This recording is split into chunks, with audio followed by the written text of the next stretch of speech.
Zvanična merenja pokazuju da je televizija Pink i juče na Dan žalosti bila najgledanija komercijalna televizija Srbije. Sa ostvarenih 21,19% udjela u gledanosti, televizija Pink je već 248. dan od početka godine najgledanija.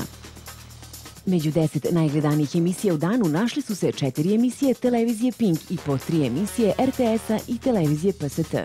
Emisije sa Pink televizije koje su vas osvojile: film Varljivo leto sa 1.680.444 gledalaca, TV duel Dragana Markovića Palme i Gorana Miletića sa 1.552.255 gledalaca, serije Mala nevesta i Nasleđe jedne dame sa lojalnim svakim trećim gledalcem, što ostvaruje svakodnevno i Pinkov popodnevni dnevnik, a nacionalni dnevnik prati čak 800.000 gledalaca.